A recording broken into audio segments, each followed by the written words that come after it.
Yes, uyu munsi ngiye kwereka uburyo ki iyi World Public tuyibikuzamo. Ni ukuvuga ngo tumaze iminsi dukora iyi mining kandi iyi mining irabikuzwa muri OKX, Trust Wallet n'izindi wallet nyinshi zitandukanye. Ubu rero tugiye kubikuza uyu munsi dukoresheje OKX. Yes, rero urabona ko hano dufiteho token 56 uyu munsi nizo tugiye kubikuza. Kuba utazi uko tubikuza cyangwa se uko iyi mining itangira, ni ukuvuga ngo buri munsi uraza ugakanda hano handitse claim, hano hepfo handitse claim ahangaha, ubundi zigahita zijya hariya hejuru. Izo ufiteho zose ziragenda nta kibazo. Urabona ko nkoze claim zirazamuka hariya hejuru. Ubwo rero tugiye kubikuza. Kubikuza ndaza nkande hano kuri utu turongo dutatu, noneho nimara kuhakanda bahita banyereka hano handitse ngo wallet.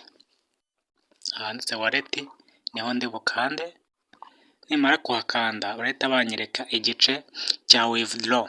Wibutsa ko kugira ngo ubashe kubikuza hano hagomba kuba harabaye verified. Ni ukuvuga ngo ukora KYC y'isura gusa, nubona atari verified uhakande kugeza ubwo hafungutse ukore KYC uverify isura yawe gusa, nta kindi bisaba. Noneho ikindi uri bukore, reka nako mvuga ku bijyanye no kubikuza. Ubu ngiye kwikandira hano kuri withdraw hano hejuru, noneho nimara kuhakanda barahita bansaba gushyiramo aderesi hano. Yes, gushyira aderesi hano. Ni ukuvuga ngo ngiye kuyikura muri OKX, noneho nyishyire hano. Mbibutsa ko tugiye kubikuza token 56. Reka mpite njya muri OKX, n'ubundi nayo nsanzwe narabikurijeho. Muri OKX mfiteho token 23. Rero tugiye kongeraho izindi 56. Uri kubibona neza? Yes, utazi gufungura wallet muri OKX nawe ashobora kunyegera kugira ngo mufashe, akanyandikira inbox kugira ngo mwereke uburyo ki ufunguramo wallet. Yes, urabona ko hano izo mfiteho token 26 ziri kugenda zizamuka. Uri kubibona kuri aka kantu kari kugaragaza ko zigenda zizamuka, uretse ko zimanuka zizamuka gutyo, ariko urabona ko hano hari kugaragara ko ziri kuzamuka. Yes, ubu rero mfite 26 zihwanye na 0.11. Ubwo rero tugiye kongeraho 56. Ndaza nkanda hano kuri save. Yes, kuri save, cyangwa se ndaza nkande hano. Yes, reka tugendane step by step. Ndaza nkanda hano kuri iyi token bita WDD. Yes, noneho nimara kuhakanda barahita bangeza hano. Urabona ko wallet address ni iyi, ariko unashatse wakanda hano nabwo ukayibona. Yes, njye rero ntago nirirwa nkanda hariya hejuru, ahubwo ngiye gukopi iyi ngiyi, nkanze hano kuri copy, noneho nyijyane hahandi muri ya website, ndayikandaho. Urabona ko ndayikopiye, ariko nyine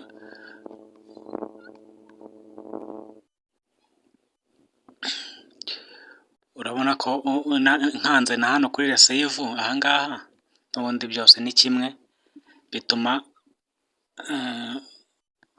nayo urayibona aderesi. Yes, dore ngiyi hano nayo urayituza uyikopiye. Iyi ngiyi ni uko ushobora kuyikoperera hariya cyangwa ukayikopiya hano, byose ni kimwe, zirakora neza cyane. Ahubwo reka twigire muri ya website, noneho tuyemezemo.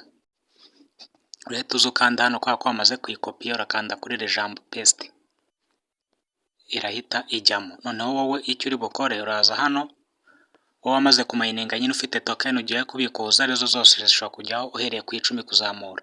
Minimum ni 10 yo kubikuza. Urahita ukanda hano kuri network. Urabona ko hano bari kuvuga ngo network, noneho wowe nuhakanda urahitamo base. Yes, urahitamo iyo hejuru iyi, noneho numara guhitamo iyo hejuru, hasi urahita ukurikiza step. Yes, urahitamo base, urabona ko ariyo igiyemo hano hejuru. Yes, noneho hano tuhita twandikamo izo dushaka kubikuza. Iyo ushatse uhita ukanda hano kuri maximum kugira ngo zose zijyemo. Genda hakanda, urabona ko hagiyeho 56.75. Ubundi icyo ndi bukore ndahita nkanda hano hari withdraw.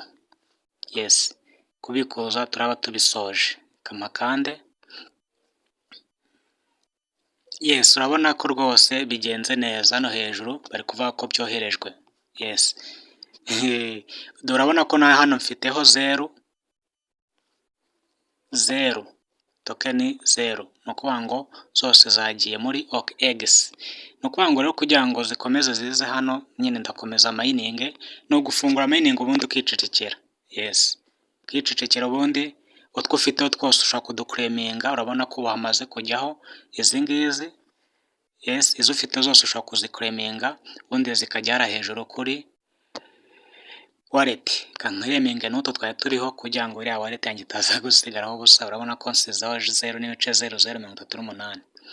None reka twigire muri OKX. OKX kuba atayizi imeze gutya.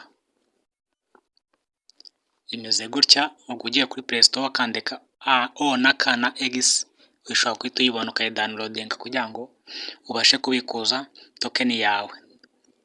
Kadutegereze ifunguke. No kuvuga ngo nimara gufunguka urabona ko haracyariho za zindi hagiye za zindi mirongo zabaye 80 na zingahe 80 zuzuye n'ibice bitatu. Urabona rero ko izi tokeni zacu tugomba gukomeza kuzibika muri OKX kuko igihe zizagirira agaciro tuzazibyaza umusaruro. Urabona rero kuri balance hari 11. Yes, urabona ko hari 11 ariko nidufreshinga urahita ubona ko balance yahindutse yabaye 38. Ni ukuvuga ngo 0 n'ibice bitatu byagezeho cyane kuri tokeni zingahe 80. Kandi urabona ko coin iracyazamuka. Yes, ndiza ko muri bukomeze kubwa neza. Ku bantu badafite mining nabo bashaka kunyandikira inbox kuri 0726 0742481396. Unyandikiye 0742481396. Nahita nguha link y'iyi mining. Ndiza ko muri bukomeze kubwa neza rero, ndabakunda cyane.